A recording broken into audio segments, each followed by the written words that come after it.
Yes, habari ndugu mtazamaji wa Oaklands Media.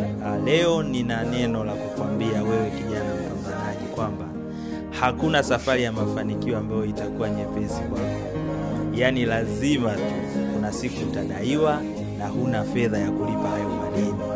Kuna siku vitu vitabalaganyika, utasemwa, watu watakuona ufai, watalileti au watahusianisha kufeli kwako na vitu ambavyo viko nje kabisa ya kufeli, vivyo sababisha wewe kufeli. Lakini kinachotia moyo ni kitu kimoja, kwamba baada ya kushinda hayo machangamoto yote unayoyapitia, wale watu wataanza kusema kwamba ulivukaje. Natamani wewe uwe mentor wangu. Naomba unifundishe, naomba unitie moyo.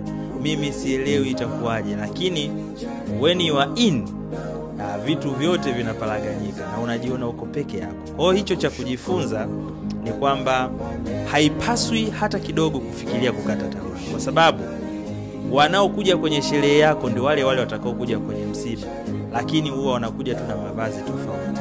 Siku ya sherehe watakuja wamependeza, wamekuja wamevaa nguo za kumetameta. Siku ya msiba watakuwa wamevaa nguo nyeusi.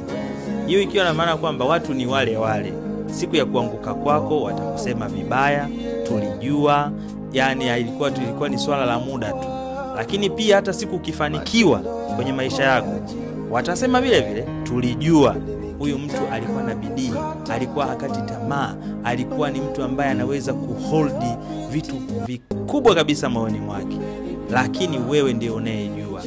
Kikubwa ni kuulinda moyo wako kuliko kitu chochote, kwa sababu huwezi jua cha kesho kitatokea kitu gani. Kwa hiyo nikutie nguvu wewe ambaye unapitia wakati mgumu, uelewi itakuwaje, mambo yamekuzinga, haijulikani, yani huoni kabisa njia.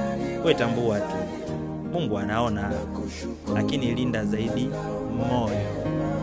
moyo. Asante sana.